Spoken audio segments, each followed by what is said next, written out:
y'all, if you ever sat there and said, oh, those guys or whomever, just armchair GMing like they always do. They don't know what they're talking about.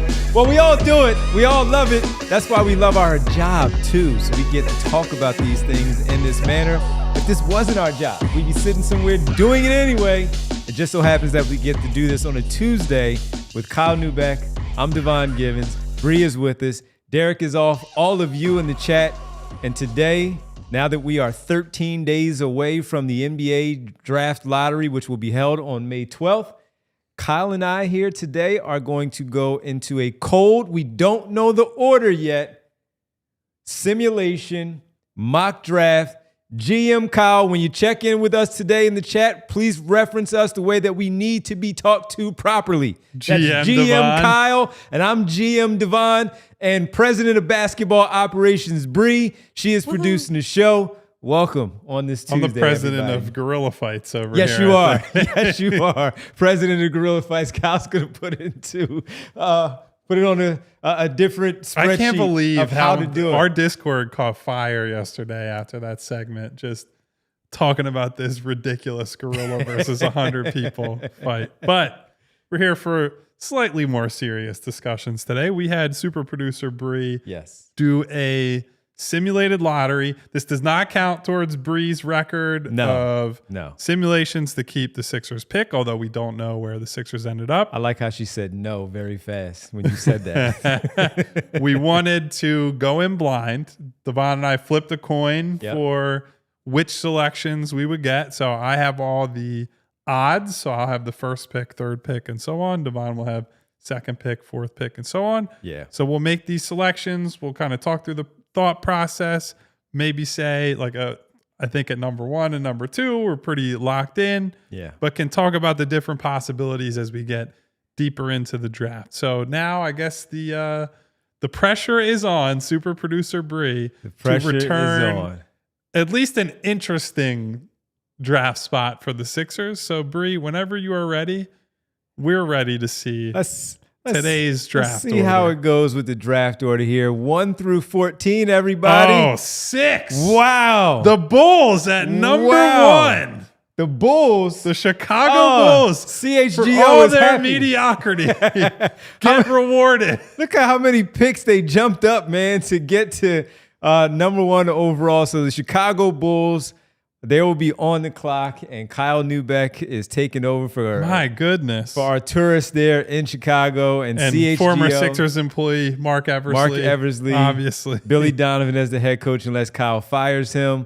It's all here for him as Kyle has the number 1 overall pick. And that means, by the way, Devon, you are in charge of the Sixers. I'm in charge of the Sixers, no everybody. Pressure. So buckle up. No pressure. All right, Kyle, where you going with number 1 overall pick? What a surprise. All right, so what a surprise. I was not expecting to have the Chicago Bulls, but this is the sort of outcome the Bulls have been hoping for a long time, right? To be this relentlessly mediocre team that cashes those, well, not this year, but they cash those first-round playoff series gate receipts and hover at the back of the lottery. They make lower value lottery picks.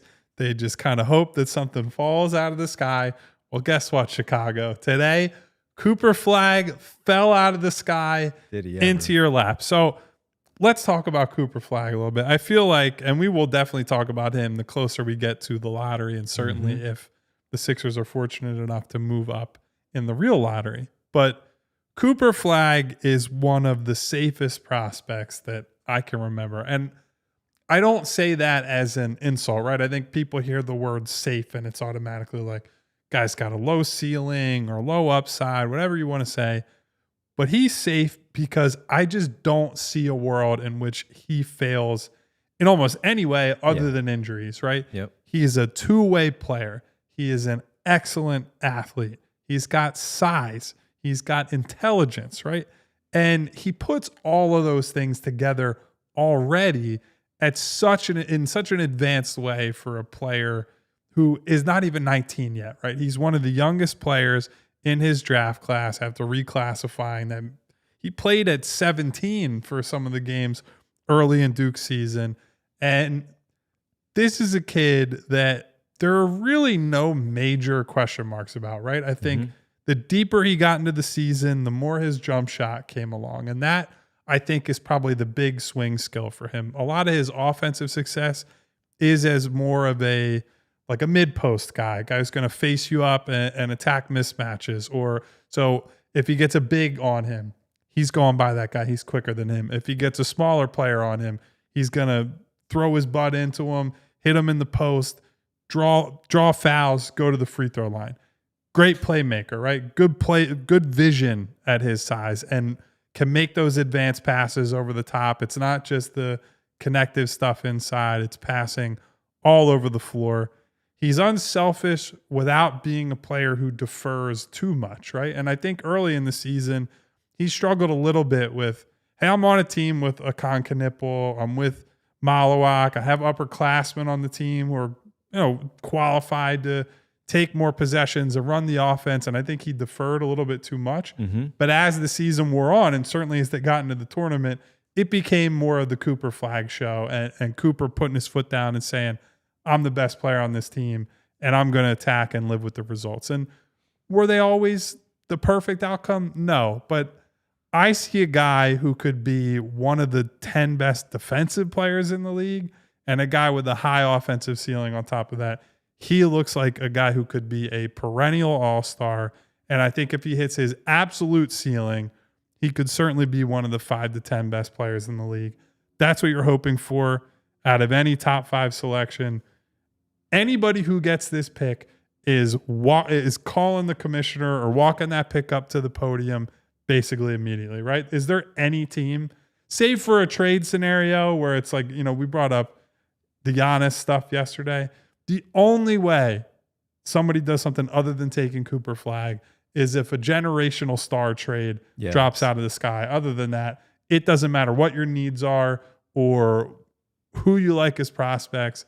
This guy's the guy. Because whoever you might even have on the team where there might be some issues, where in the case like New Orleans, if they were to get into the mix somehow, or someone else later down the line, even Atlanta, you will find a way to bring him on the team. And if it doesn't work and match up with whoever you have at that same position on the roster, you might decide now you can move him and get something else in return. So there's no one, absolutely no one, that's not going to take Cooper Flagg at the first overall pick. It's not only my job was very easy. Very easy. It not only works for them on the floor, but to your point, man, the gate, that's going to help out the Chicago Bulls in this case, or it's going to help out this franchise. So good start already. Cooper Flagg, no surprise, going number 1. It's just a surprise of where he's landing, and that is with the Chicago Bulls. All right, my turn here. By the way, Chicago jumped 11 picks to get the first overall pick in the mock draft. All right, my pick here, my selection, number 2 will be the Washington Wizards.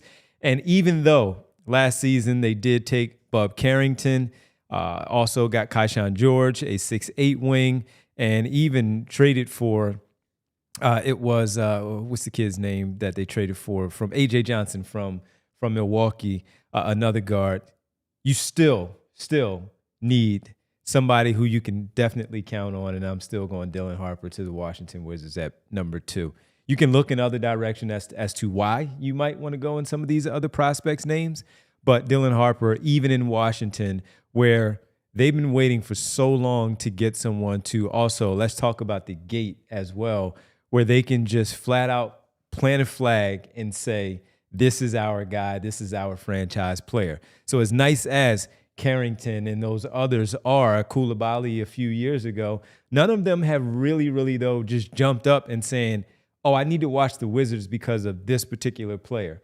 And Dylan Harper is that at 6'5" with the guard, at that size as a guard, where he is now the leader of this basketball team. While you do have Marcus Smart and Chris Middleton as the veterans, now you have, again, someone who is surefire to lead this team as the floor general, getting him in their right spot. So many times we watch the Washington Wizards, and it's just all over the place. And it's no disrespect to the head coach. He is saddled with what he has. But for the most part, you're just looking at a talent that comes in there right now, and they need a leader. That's a young leader, not just those 2 veterans that's going to be there and spearhead what the future may look like for this basketball team. And if he can do that, then maybe when they do go and acquire and maybe make a real acquisition of a real player, with all due respect to Marcus Smart and Chris Middleton at the stages they are right now in their careers, that he is somebody that could lead their franchise, not only with the ticket sales, but also as the player and as a point guard to run the team that they have out there. Carrington was really good. So now you're looking at a backcourt where they're both 2 6'5" guards out there on the floor. While he's not necessarily a defender, Bub isn't all that much of a defender either, Bub Carrington, but he's still a back of the lottery player where you're looking at one here that could be a franchise player for years to come. Then you have 6'5", 6'5", 6'8", 6'8", Koulibaly, 6'6", and figuring out the center position for them going forward. You need the guy is really the most important thing here for Washington. Those are all lottery picks or first rounders. This one, though, this is his franchise. And he is that guy, Dylan Harper, for the Washington Wizards. No brainer. And Devon, we talked about Harper before the show a little bit, as well as some of these other guys. I just don't see how anybody else could go here, right? Like, his driving success is really uncommon for a kid his age. And while you would like for him to be a better pull-up shooter than he's been at this stage, that's the difference between Dylan Harper being a good player and like a very good, perhaps star player, right? He can be a very good player basically as is. You're talking about a kid who shot 70% at the rim this year and like 65% in the half court. And that made up not the majority of his shots, but I think something like, we looked at the numbers for the show, like 39% of his attempts in the half court are at the rim and he's shooting 65%. That is really difficult to pull off as a guard. So this is a kid who has an NBA ready frame, like big kid, 6'6", plays like it, right? Plays purposeful, powerful as a driver. So no brainer for a team that frankly doesn't really have a direction right now. But you put him with Sarr and you got Koulibaly, and then you have some of these other interesting guys. You get some vet help. I forgot about Sarr. They could look like a competent team next year. Maybe not a good team, but a competent team. And they looked, I'll say Washington looked pretty decent, honestly, at the end of the year once they kind of they got figured some things out, but also got Kuzma the hell out of there. Yeah, got him out of there. I forgot even about Jordan Poole. You know, who knows where that fits, but it's a veteran guy who can score, where he might get easier shots when you have somebody who can get to the basket, get past his defender, find Jordan Poole for some easier shots, and not have him looking like a Washington Wizards player that he has since he left the Golden State Warriors. So easy choice right there. Let's go to number 3. All right, so number 3 is the New Orleans Pelicans, and I actually think this is a little bit of a difficult pick because it changes a bit. I don't know that there's a slam dunk fit here, right? I think CJ is obviously aging out of his, I won't even say prime. He's pretty much at the tail end of his effective years. DeJounte Murray, you're looking at as point guard of the present and immediate future, but he tore his Achilles, and we were talking about this yesterday. He didn't get surgery until like February. So realistically, earliest he's coming back next year is mid-January, maybe. If you're lucky, he's going to miss probably half the season. They're going to be a disorganized team more than likely next year. And that's without factoring in a potential Zion trade. Like, Zion's a point forward, right? So you can give him the ball a lot and organize and play make, and just kind of everybody gravitates around him. They do have some nice young pieces. I really like Herb Jones. Really, really like Trey Murphy, who we talked about a lot as see if you can pry him away from New Orleans last summer. The only long-term piece the long-term pieces I feel good about are Misi, who was a good big they took last year, Murphy, and Jones. Everything else is kind of up in the air. And given how uncertain things are, I think I have to go VJ Edgecombe here. Okay. I don't think this is an environment that would get the best out of Ace Bailey. I think he needs to be on a team that has at least a lead ball handler who can shoulder a lot of the primary responsibility and frankly can put him in a role where, we've talked about it, if Ace Bailey were to get drafted to Philadelphia, where Ace Bailey would thrive is in a spot where he doesn't have to be asked to carry the offense all the time. And my fear would be if you dump Zion this summer and it's not for like a haul, right? You're not getting a ready-made guy. He's just going to kind of fall by the wayside. Whereas if you draft VJ, I don't know that he's necessarily being put in a great spot here either, but I don't think his profile as a player or his future upside and the way he plays is going to be compromised by having a goofy year. I think if anything, VJ comes in, you add him to that Herb Jones, Trey Murphy, Misi, like those are young, athletic. Well, Herb's not that young anymore, but they're guys who can defend, guys who can switch. You put VJ there as a point of attack guy. I think he pairs if DeJounte comes back and still has some of the athleticism and recommits himself to defense. You have a potentially really good defensive backcourt moving forward, starting to build some stuff. So I also just think they don't really have a culture there, right? They're a very identityless franchise and team. And I'm looking at VJ as a guy who can come in, help solve some of those problems, and we'll see what happens, right? Like, I don't think that he's necessarily a star in the making. In fact, Derek said this the other day, and I agree with it. I think he's the least likely to turn into a star of the guys in the general top 4, top 5 picks.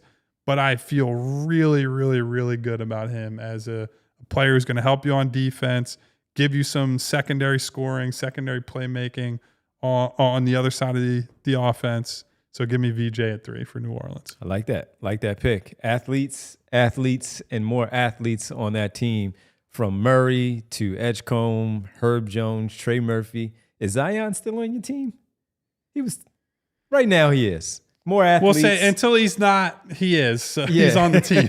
More athletes on your team. All right, so that'll do it right there. Your first 3 picks of the mock lottery draft with GM Kyle and myself, president of basketball ops, Bree here. Nothing too crazy so far. Nothing like too Edgecombe crazy. Over Ace is a little controversial, but not all that much. No. Not all that much. So we'll get to picks number 4 and beyond when we come back as we do our NBA lottery mock draft on this Tuesday right here on the PHLY Sixers podcast. And folks, as we do that, you got some winnings, you're making some good money and wagering some things when it comes to the basketball and maybe predicting how the draft is going to go. And you take that money then and you have some fun at Parx Casino. I got to tell you about Parx Casino, though, online, not just going to the great casino that it is, being in person and hanging out there, taking an exit off of I-95 at Street Road to go hang out. But no, another thing in general with the Parx Casino and is the BetParx app. All the games that you love to play in person at Parx Casino are available right in the palm of your hands, like at pop culture slots, roulettes, cards, dice games, and more can also be played on the BetParx app. And that is Parx Online Casino that has the games you love, whether you're at home or on the go. So to be like me, to have that option right here on your phone, all you have to do is download the BetParx app and create an account today to receive an offer you can't pass up. New users are eligible to receive up to $1,000 back if you are down in the first 24 hours after signing up. Let me say that once again. You new users eligible to receive up to $1,000 back if you get down in the first 24 hours of signing up. Nobody else is doing that. So BetParx Online Casino is available in Pennsylvania, New Jersey, Maryland, and Michigan residents. Terms and conditions apply. Parx Casino. This is how you win. You must be 21 or over. Gambling problem? Call 1-800-GAMBLER. And guys, I have a really exciting partnership that we just unveiled last week, but we're going to be partners with this group, this charity, this organization for a long time, and that's Big Brothers and Big Sisters.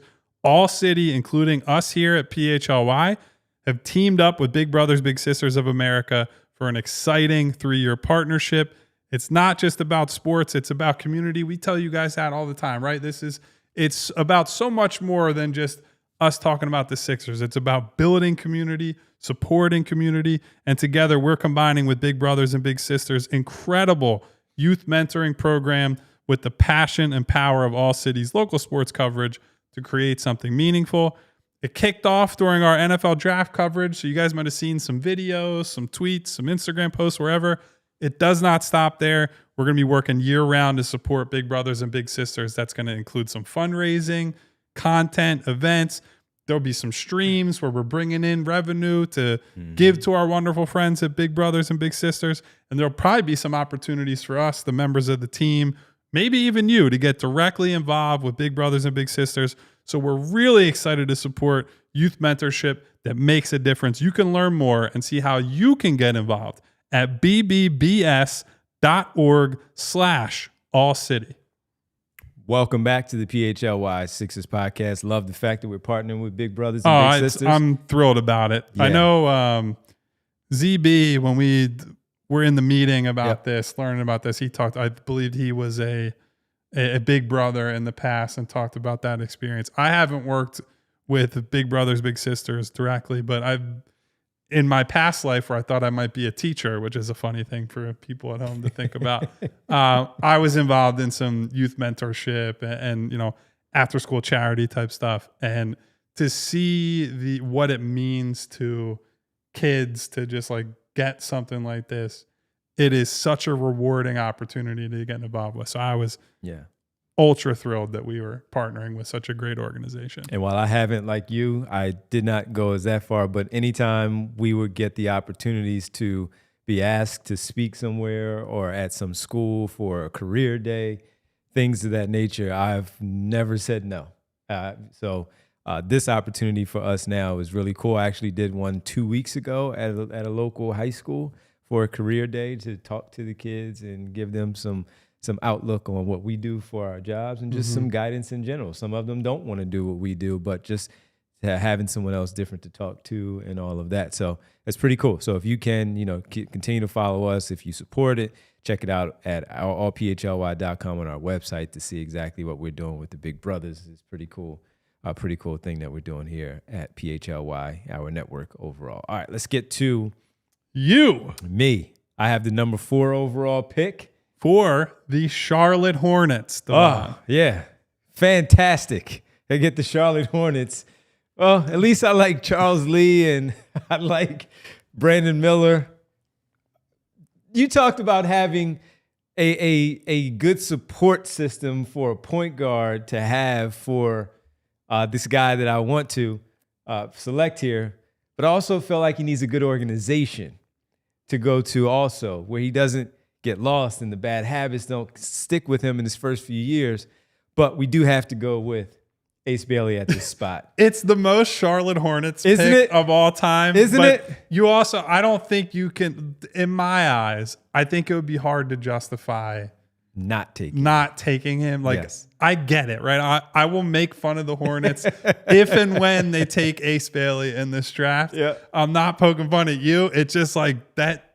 It just feels like the most Hornets player that they could possibly draft. Here's the upside piece of it, right? You do have the point guard who is more than willing to pass the basketball when he's out there on the floor and playing. How he's passing it and from where? Don't know. Who knows? But he does average a decent amount of assists, close to double digits every season in LaMelo Ball.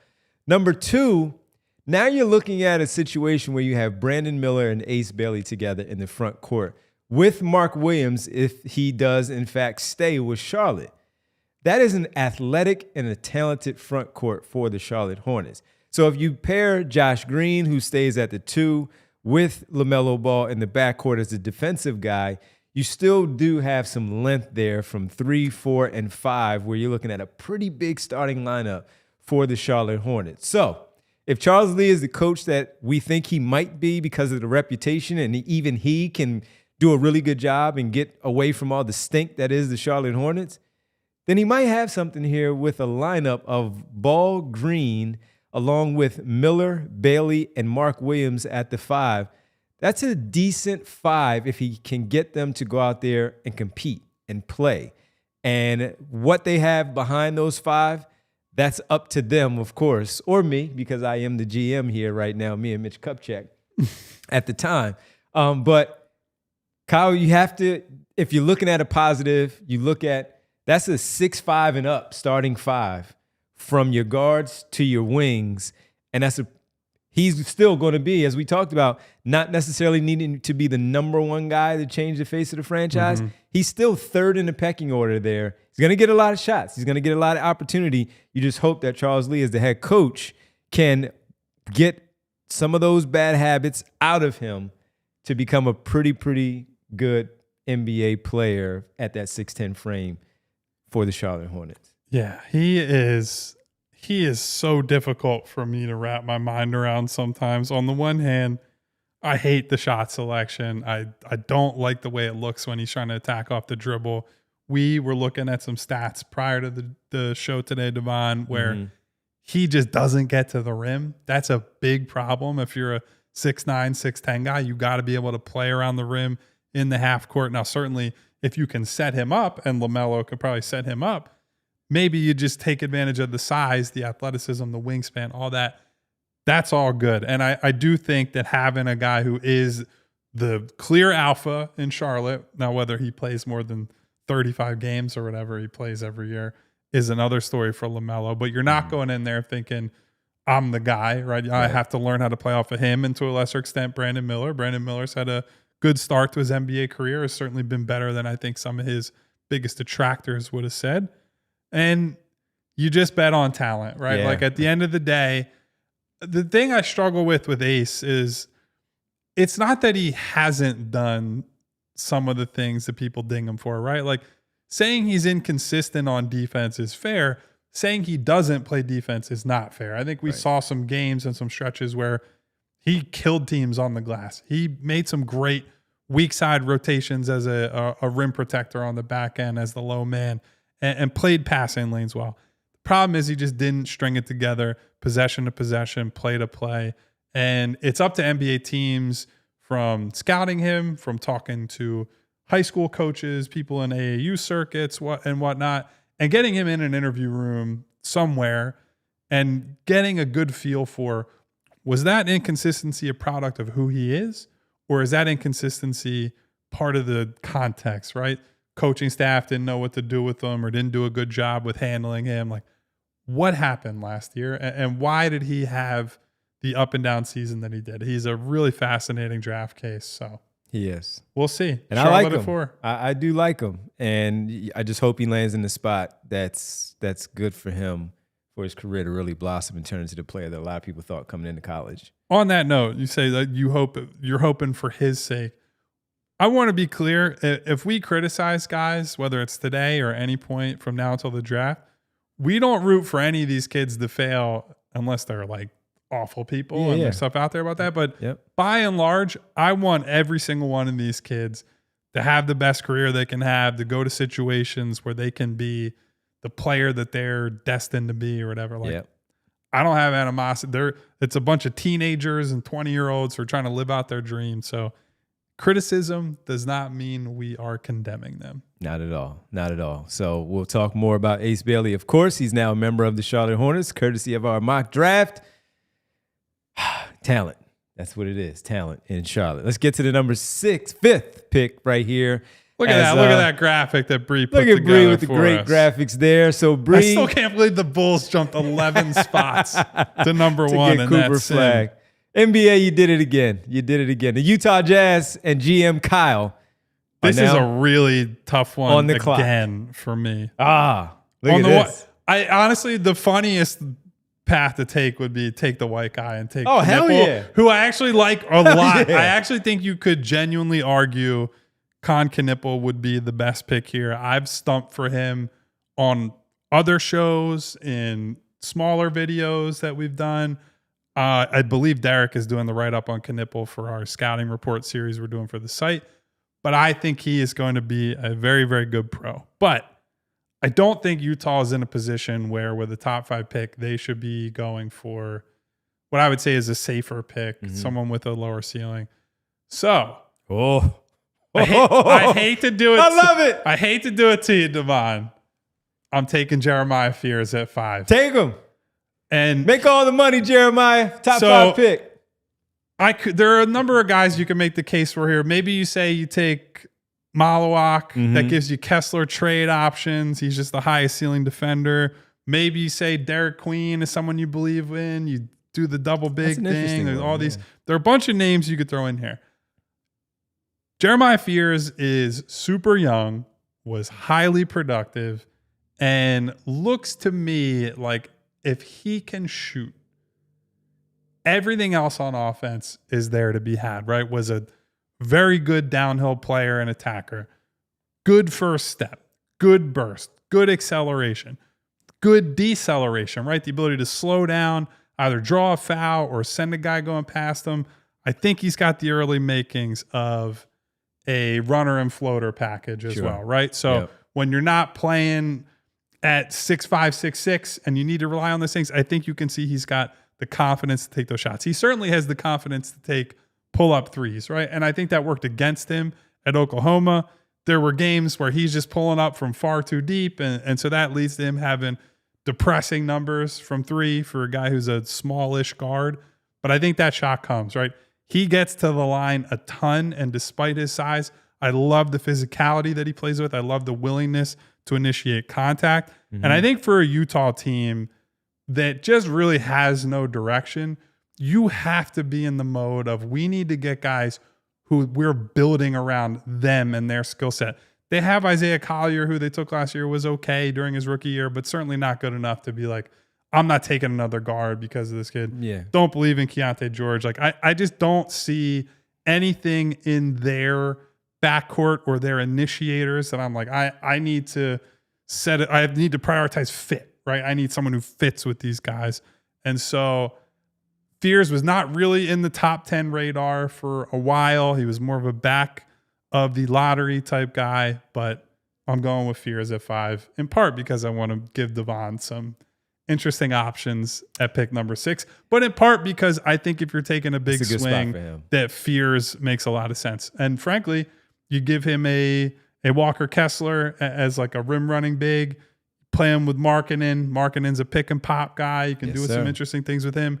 And you don't have as much concern about going to a team, like Charlotte, where that certainly doesn't make any sense. The Sixers don't make a lot of sense. Maybe you could talk me into Brooklyn. 100%. Might make they're rebuilding. You put him there, but I like Utah for him, and I like him for Utah. Great spot, Jeremiah. I'm rooting for you, my man, in Utah. To turn things around there, take Colin Sexton's spot in the starting lineup. All right, when we come back, it's the moment you've all been waiting for. It's the number 6 How's overall that for a tease? pick. Set it up so Sixers after the break. Absolutely. Sixers after the break. They're currently on the clock, so everybody go back to your strengths and weaknesses of all the prospects and get ready for the selection on the other side right here on our NBA Lottery Mock Draft. GM Kyle, I'm GM Devon, President of Basketball Ops Bree. GM Derek is at home pulling his hair out because he's not making a selection until after the lottery, but that's all right. He can make up for it when he gets back. We'll do all of that when we get back. Tell you about a little bit more right here on the PHLY Sixers podcast. Folks, listen, I don't even need notes on this one. When I saw Damian Lillard the other night play and reach for that basketball, it just gave me flashbacks of me visiting my people at Rothman Orthopedics. And why did I have to visit my people at Rothman Orthopedics? Because in 2023, in the summer, a week before I was going on vacation, I was playing some pickup with the guys that I've been playing basketball with for many years, and I popped my Achilles. Similar to his, Damian Lillard. I got back on defense, located, slowed the fast breakdown, turned around, found my man. That's different from Lillard. He doesn't get back on defense. Very true. Yeah. At least he was hustling for a loose ball. That's true. On an offensive tip out, and my Achilles popped. So what did I do? I just simply went to where I went to in 2019 for my ACL. Yes, I'm a walking wounded, and I went to Rothman Orthopedics, and they treated me greatly. I have still relationships with the doctors that are there that helped me out. I did a video feature with them last year that Bree and Kyle and Derek were in here for, to talk about my history of getting back to being able to walk around and run and play basketball again. And that's all courtesy of Rothman Orthopedics. So once again, I didn't need notes because I lived it. I went through it. And I felt for Damian Lillard in that moment because I knew exactly what he had went through and what the rehab process is going to look like. So whether it's pain from playing your favorite sport or just simply running around with the grandkids, some nagging injury, or maybe something just as major as Damian Lillard and myself with the torn Achilles, Rothman Orthopedics is the place for you. They proudly serve dozens of communities across Pennsylvania, New Jersey, and Florida with 30-plus convenient offices, urgent cares, and walk-in centers. and they're there for you. So for more information, visit rothmanortho.com/landing/PHLY. And guys, just like the Sixers need home court advantage, like the Eagles need home field advantage, your home needs a home floor advantage, and Empire Today can help you get it. Empire Today has flooring experts, dedicated flooring professionals who focus on flooring every single day. We've all been to those big box stores.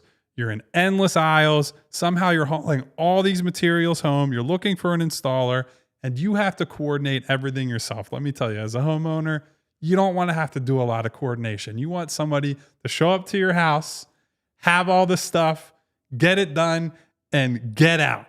That's what Empire is here for.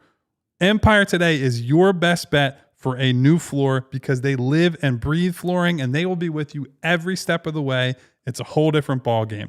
Their flooring experts bring the showroom right to your home. You can pick the right flooring and the right colors for your space. You can even see how it looks with your furniture and your house rather than being in a store and you're like, I'm going to compare it to this picture I got on my phone and I'm thinking about it from memory. Plus, they get precise measurements taken and all your questions are answered. No surprises when you deal with our friends at Empire. So schedule a free in-home estimate today because some things are just better at home. PHLY listeners can receive a $350 discount when using the promo code PHLY. Yes, you heard right. Yes. A $350 discount with the code PHLY. Restrictions apply. Visit EmpireToday.com/PHLY for full details. Welcome back to the PHLY Sixers podcast. NBA draft lottery on a Tuesday. Hey, hold on. GM Devon, you're getting a phone call. The other hand, who's that? This is Sean Marks, the GM of the Brooklyn Nets. What are you offering, Sean? I already know. Actually, no, this is not Sean Marks. I forgot who I was for a second. This is Masai Ujiri, the GM of the Toronto Raptors. We're sitting at the 8th pick. 8th pick? Technically, you control the 8th pick in this draft, by the way, so this is a really ridiculous exercise. Yeah. We have the 8th pick. Okay. We're a little worried that Malawak is going to go to 7 at Brooklyn. Yeah. And we're really interested in drafting him potentially, despite some concerns about Malawak's game. What would it take for you to trade back to 8 from 6 right now? President of Basketball Ops. I got Toronto on the phone. What are you thinking? What are you thinking, President of Basketball Ops? Let's get it done. Let's make this deal. Let's get some. I'll just back you up. Like some future considerations that's what I pay here. You for. Let's get some future considerations here. I need an if. What's it going to take to move up those 2 spots and for you to move back to? Yeah, I need the 8th overall pick now. I need a 2026 first rounder. Oh, I might be a little too rich for our blood. No, you got enough, Sean. You called me. It's Masai, actually. Remember. Masai, sorry, Toronto. I messed it up first. It's okay.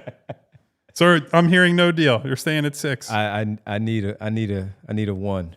I might be able to give you 2 seconds. 2 seconds? No, I'm out. Okay. I'm out. Well, it's good talking with you. Good talking to you too. I hope you fail. Go F yourself. All right, you too. All right. So that means we're on the clock, everybody. Let's get it done with the 6th overall pick in the 2025 NBA draft. Isn't that how Adam Silver says it? Yeah. Do you want me to? I can read through some of the names that are left. If anyone, or Bree, do you have a graphic yet on up to 5 or no? All right. Let's see up to 5. I should. Yeah. Let me just see what we have. Fears went 5th to the Utah So Jazz. off the board are Flagg, Harper, Edgecombe, Bailey, Fears. All right. And Fears is the one who's just he's slightly up, but he messed things up a little bit. This is chalk-ish. Yes. Chalk-ish. Yes. And right now, with the 6th overall pick in the 2025 NBA draft, the Philadelphia 76ers select Con Knipple. Oh! Guard forward from Duke University. And that is your pick at number 6 overall. Love it. Here's why we go Con Knipple at this stage of the draft, because what you did see was there were a lot of opportunities in the offense with Maxey, George, and Embiid out there for the small sample size that was there, and even afterwards, where you could get a lot of good looks from behind the three-point line for this basketball team.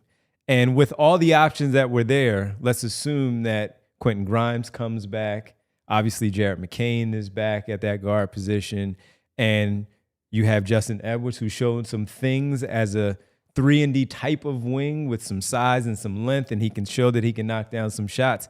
At 6'7" here with Con Knipple, you're just getting a guy who can flat out shoot the basketball. And that's while they do have guys who can shoot the basketball, this guy can flat out knock it down at a very high percentage within the flow of this overall team, the construction of this basketball team. And it fits for where they are right now. This is really good value for a player like Knipple to join a playoff basketball team who did not make it, which is why they're in the spot to take him. But if they have the idea, once again, that they're right back in it, and to get at this spot and still be able to take Con Knipple at 6 to go along with this group, shown some things to put the ball on the floor like you've talked about. If he's out there with that second unit and Adembona takes that from Andre Drummond, you've shown some of that. I can put the ball on the floor and throw a lob to Malawak that is now Adembona. There's film to look at that and see how that plays out.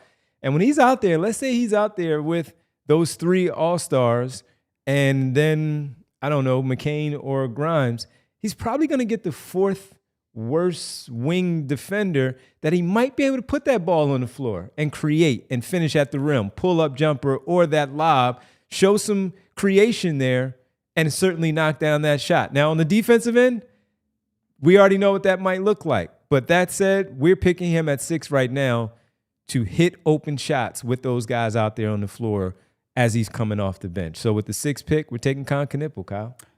The more I have watched Knipple and the more you read up on him, his background in high school, as far as what type of player he was, and you see how he changed his game some to fit around Cooper Flagg, to help Malawak as a pick and roll partner. Like, I'm a big believer in him. And this is not a profile of player I generally value super highly. Like, you really value shooting wherever it comes, 100%. Right? But a guy who is going to have defensive concerns, the foot speed issues are there. Like, I don't like going into an NBA career thinking, oh, this guy might get picked on a little bit. But that being said, I think he competes on that end. I think his instincts are good, so his positioning will be good. It really is about, will they engineer matchups enough to move him around and get him against the smaller, quicker guys where that's where he's going to struggle. On the other end of the floor, I don't really have any questions, right? Incredible spot-up guy. Shot 40+% from 3 this year, and the spot-up numbers are outrageous. He was like a 35% usage guy in high school, big-time scorer in Wisconsin, and I believe has real secondary creation ability, somebody who you can ask to run a high pick and roll, someone who can come off of a dribble handoff and make the right reads, make the quick drop-off passes to an Adembona on the roll, find the corner shooter. He'll make the extra pass on the swing. And more importantly, this team needs shooting. They need shooting. I don't think people have fully comprehended like how dire the shooting situation was last year. Now, some of that was Maxey didn't shoot well, PG didn't shoot well, and when your best players are not shooting well, everything shrinks and it makes it difficult. But when you're playing the Kelly Oubres of the world in big minutes and some of these other guys, they need guys who open up the floor. Being a bad defender and a bad shooter are, to me, basically the same thing at this point. You cannot afford in the regular season or the playoffs to be a non-shooter or a non-defender. While I'm concerned about Knipple on defense, I think he makes a ton of sense for them. And I think I would take him as high as 5 in this draft. Yeah, it was just a situation that with Utah. But yeah, man, I mean, just looking at who he is, what he is as a shooter, also having plenty of tape, plenty of reps to see what, while he's not 6'4" or 6'3" in the case of Seth Curry, you saw Seth Curry and JJ Redick work off of Joel Embiid. And while Joel Embiid may not be the offensive player, we don't know yet. He may not be the offensive player that he was with those two. He can still set a mean screen. And that kid coming off of a screen with that guy setting it, a Dembona, Andre Drummond even setting those screens, he's going to get some pretty good looks out there on the floor. So you need shooting, man, and Con Knipple right there in that spot is a really good one for the Sixers at pick number 6. Yep. GM Derek checked in. Says, good job, Devon. Thank you, GM Derek, because you need shooting. So now you have, again, if Maxey comes back and he's the shooter that he is, Paul George, the shooter that you like for him to be as a catch and shoot. Jared McCain, Quentin Grimes showed that he could shoot the basketball. We talked about Justin Edwards. You add Con Knipple, and you look at the playoffs and what's happening right now with these teams getting the secondary shooting from people, or even like McBride for what he does, certainly for the Knicks. Then you have both Tim Hardaway Jr. and Malik Beasley shooting the way that they do for the Detroit Pistons. And you just go down the line of these playoff teams, shooting. And that's why right here. Well, I'll go to the other side of it. We have a lot of people like, the Sixers lost this year because of rebounding. This is a stupid pick and blah, blah, blah. Let me ask you something. What is happening in the Rockets series right now? The Rockets were one of the best defensive, they're the second best defense in the league this year, the best rebounding team in the league this year. They can't score. And the Warriors are up 3-1 because of that. Guys like Tari Eason, guys like Amen Thompson, he's one of my favorite players to watch in the league, right? They can't score consistently. They couldn't score when it counted at the end of the game. They were only in the game because Fred VanVleet went crazy from three. He made 8 threes last night or something like that. So I am not saying that the defense doesn't matter and that they don't need to get better at rebounding and whatnot. There should be a bunch of guys in consideration here. But to ignore what is happening in the real world in the playoffs and just say, well, we have to hyperfixate on rebounding. When you focus only on the most immediate thing, you can gloss over bigger, more systemic problems and also just better value opportunities. And I think Con is perfectly good value here at 6. And the rebounding, well, here's your rebounding problem. Your best player who was supposed to rebound played 19 games. The small forward who typically rebounds the basketball, he did all right, but he also played 41 games for you. So you're not getting a lot of games out there to also rebound when your two of your better players, 2 of your best 3 are not there to do that. Now you have a Dembona got some really good minutes to understand. He knows how to rebound a little bit. He still has to get better, but that's want to, that's positioning, and that's attacking and going and get the basketball. That's one thing that Tyrese Maxey has shown that he could do a lot better. Quentin Grimes has shown he can rebound the basketball now at the guard position. So it's just about the want to and getting after it. And by the way, with those players, who knows if 35 turned out to be something that's a decent rookie rotational player, not in the regular season at least, where it might be a big man, it might be a wing that they specifically single out as a rebounder. And when you look at here, Malawak wasn't a great rebounder. It was okay, but he wasn't great, and we certainly destroyed him. We don't know if it had to do with anything else off the floor. Frankly, the only good rebounder who is available in this range right now, I guess there are 2. You could argue for Derek Queen, and he's a guy I like. Absolutely, yeah. And CMB is the other guy, but CMB has significant shooting concerns. And they are certainly in this area, but I'm going with the shooting here for this particular pick. All right, so now we're probably just going to Let's breeze through these here. The rest of these, right? So Sixers at 6. That leaves Brooklyn at 7. Am I going to screw over Masai Ujiri and take Malawak? Absolutely. I don't know what to do for Brooklyn because I'm not enough of a believer in Trey. Yeah. I do think Trey probably has if you're looking for star upside, his shot making is incredible. I just don't know that he does anything else. And I think with how little they have there, if you're trying to start a foundation, probably just take the big swing on Malawak. So Malawak to Brooklyn at 7. Okay. And then they move Claxton in the summer to the Lakers for Austin Reeves. Ooh, I like it. We talked about the Reeves stuff yesterday. Let's go to pick number, what do we have, 8 here with the Toronto Raptors. And that's Masai. I didn't want him to get Malawak because he wants him. Oh, although they're probably trading Pirtle at that point, and who knows. Yeah, so honestly, to be honest, though, with you in this particular one, I'm going to go with Derek Queen at this spot. Okay. And take take Queen at 8 for Masai Ujiri. Jakob Poeltl is on a 2-3-year deal. They even gave him an extension, but he's just a spot filler at this point until they get Malawak or Queen. And for this one, with the way that they play and the guys that they do already have, I'm going to go with their Queen here to the Toronto Raptors at 8. Thank God, because that just set up my favorite fit in the entire draft. Colin Murray-Boyles to San Antonio at number Spurs. 9. You put Colin Murray-Boyles at the 4 next to Wemby. That team is going to be a defensive monster. And the shooting concerns are not as prominent, right? Yeah. Because that's the big thing with CMB, right? You watch his tape at South Carolina. He is everywhere as a defender. The effort is there.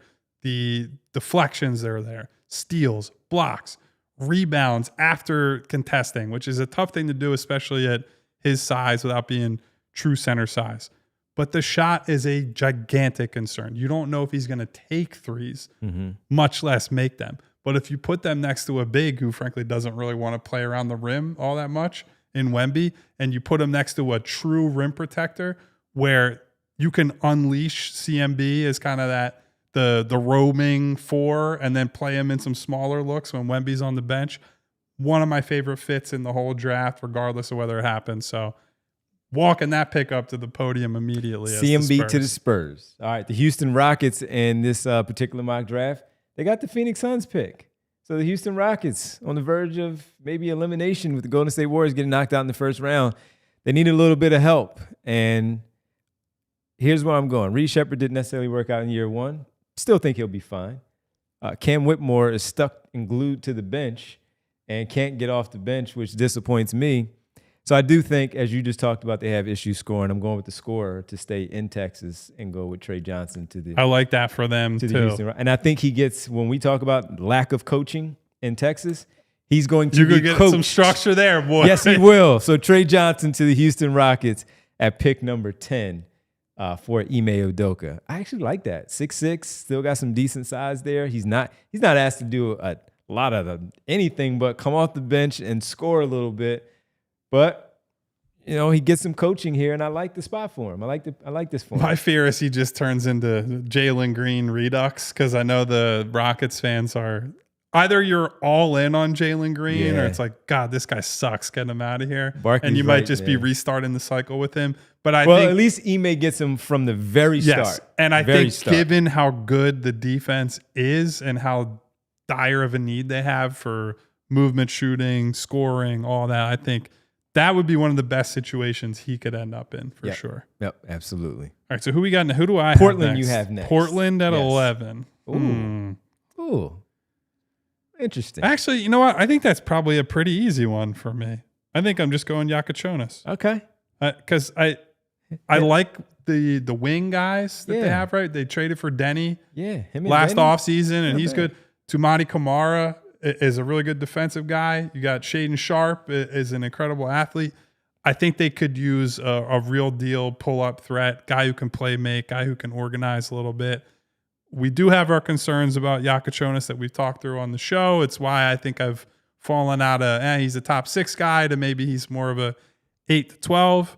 But if you're Portland and you see what they've been building and kind of what they need, I really like his fit there. So that's another one that I think is pretty straightforward. This ended up working out pretty well for all these teams because of how the draft board fell. No trades necessary. No trades necessary. All right, we go with pick number 12 here, and I think I have the Dallas Mavericks at pick number 12. Indeed.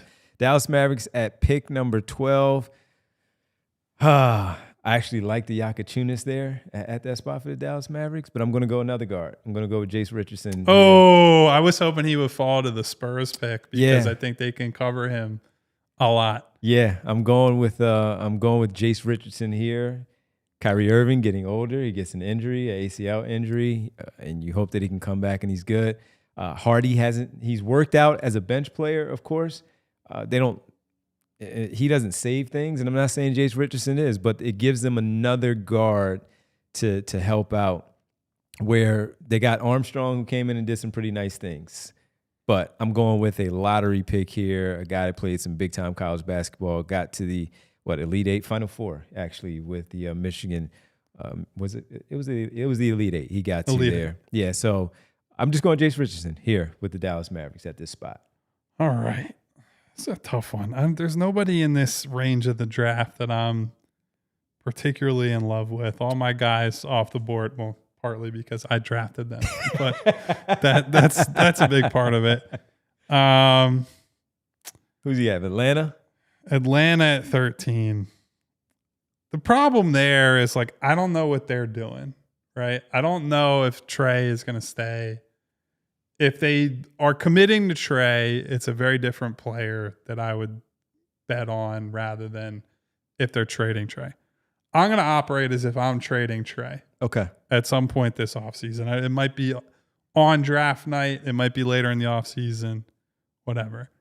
I'll just take a home run swing and draft Agor because you just don't find many 6'9" guys who can pass. I think he has, I'd say Yakachonis is a better functional playmaker, but I think Agor at his height has pretty uncommonly good vision and just needs the pull up to be there because early in the season, he's destroying teams.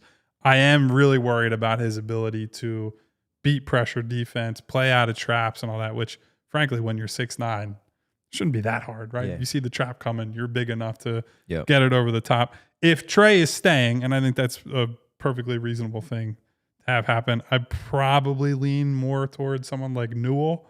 Just give him another, athletic 6'10", 6'11" guy in the front court, not going to space the floor, but as Capella ages out and gets out of there and it's a Kongwu, you have Jalen Johnson on the wing, just give me another front court guy that can probably dunk something that Trey throws to him. True. Risha Shea, another big guy there and all that. He also had, though, he had Spurs written all over him at 14 there, Kyle. Igor. Yeah, he did have Spurs written all over him. I think they'll take the French kid now. Yeah, probably take the French kid now. Can you say his name? Is it Noah?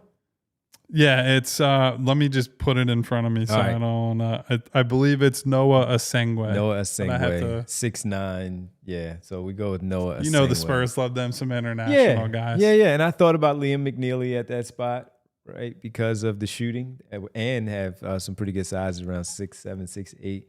And I also thought about, what if Rasheer Fleming just goes in there and tears up the workout and you get a guy like that, but the French kid seems like he rounds out the lottery there. So, folks, that's our NBA draft lottery mock draft with GM Kyle, GM Devon, President Basketball Ops Bree, and our GM. He was working the phones, Derek, as he was in the chat. He was working the other phones. Thank you to the guest appearance by Masai Ujiri / Sean Marks mistakenly. Because I looked at the actual lottery order mistakenly and then was like, oh, wait, I got to go to our fake lottery order that we simulated. Yeah. So I hope, we saw some support for Concanipple in the chat and we saw some disappointment for Concanipple in the chat.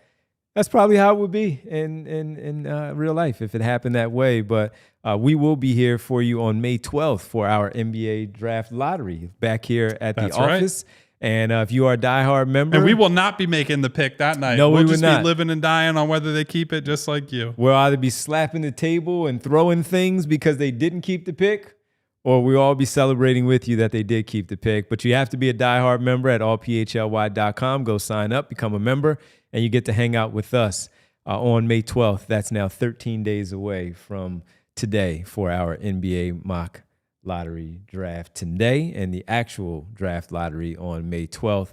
So sign up, find the events page, go in there, sign up, get your ticket. When you do sign up, you get 20% off of merchandise and events.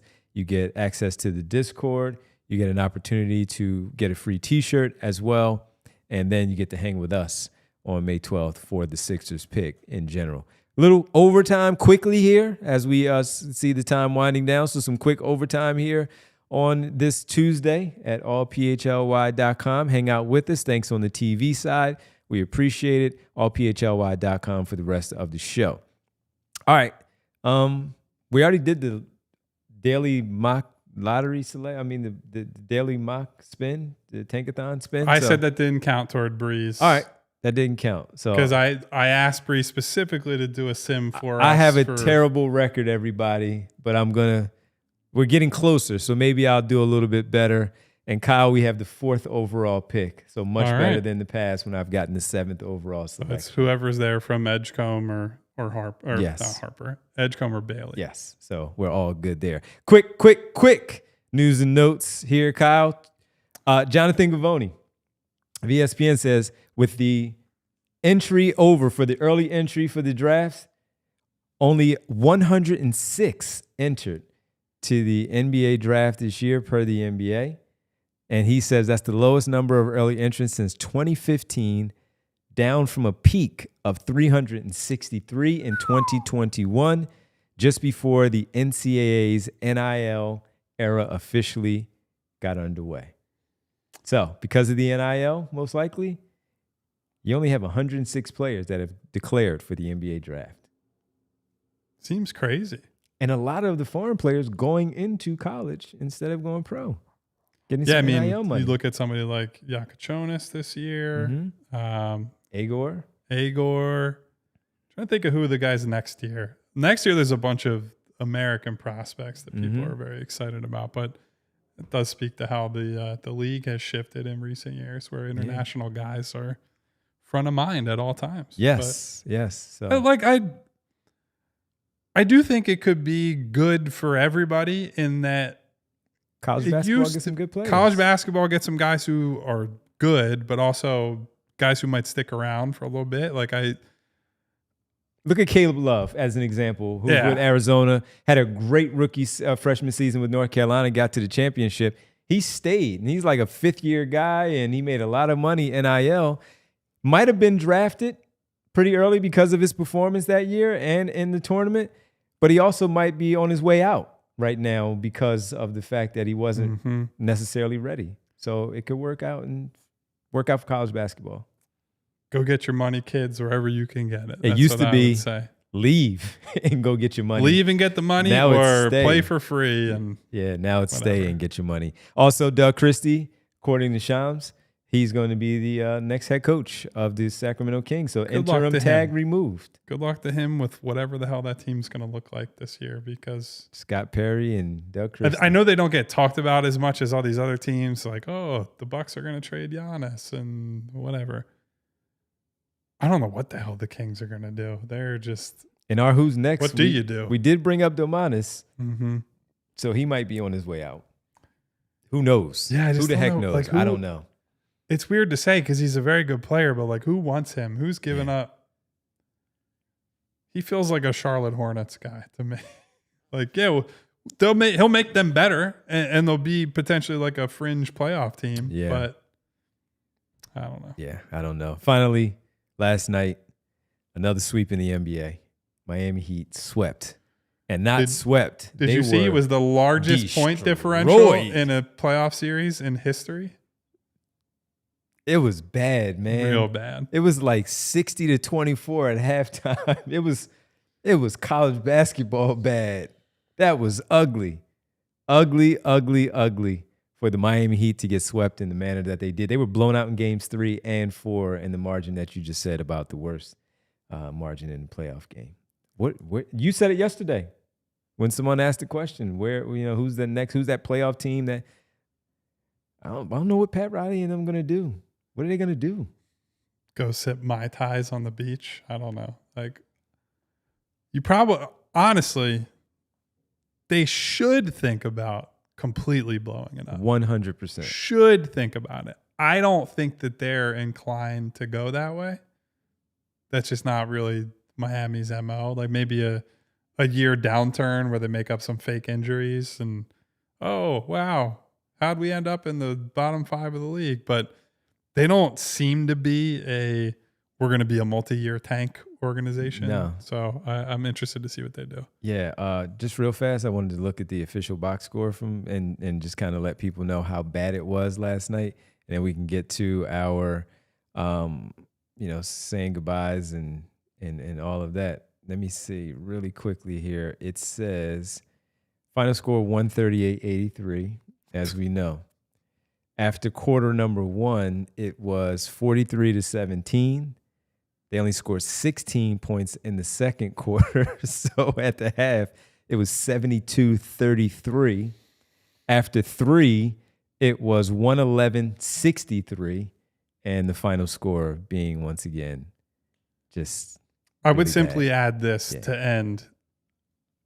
The Heat, whenever they are in a situation where everyone's like, oh, finally Pat Riley's devil magic has run out. Giannis.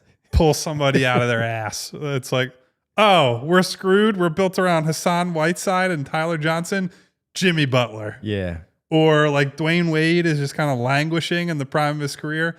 Not only did we get Chris Bosh, we got prime LeBron James. Like they always get away with it because they're Miami. And I know that it doesn't seem like they're in a good spot right now. And they aren't really in a good spot. But I just assume that typical Miami Heat bullshit will happen. And like some two-way guy will turn into Michael Jordan. So whatever. Or you just need another silly team like the Sixers at the time to do what they did to help them out.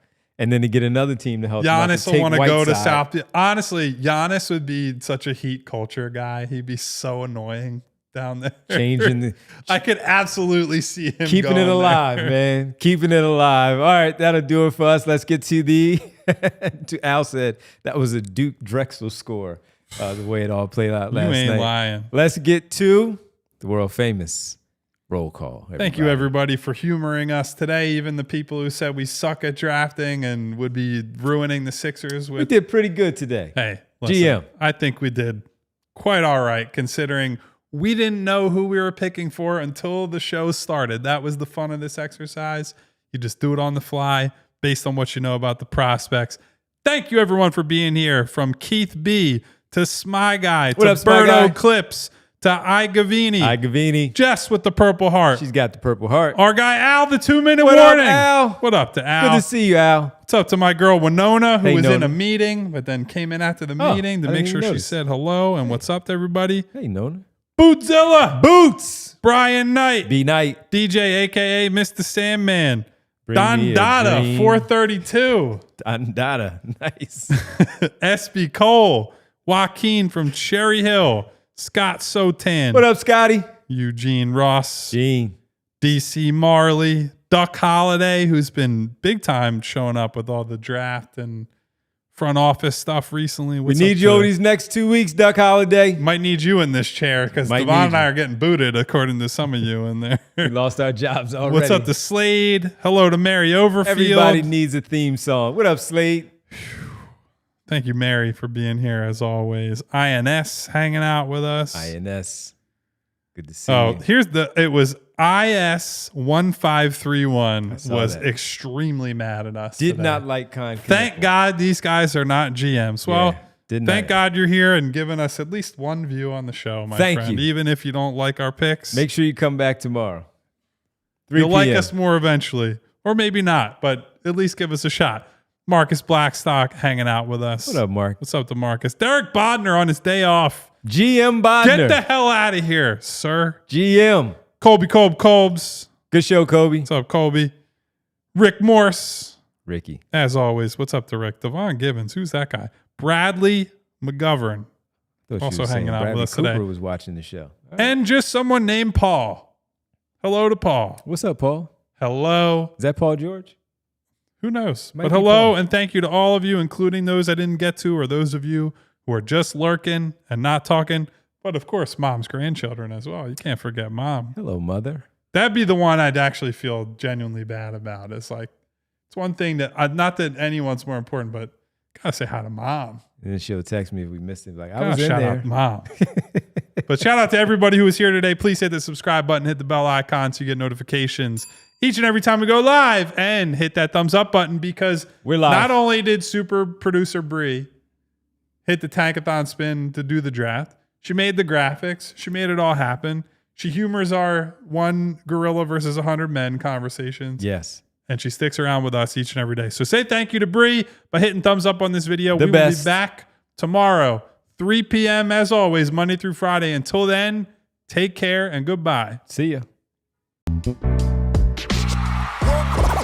all silly like the mayor.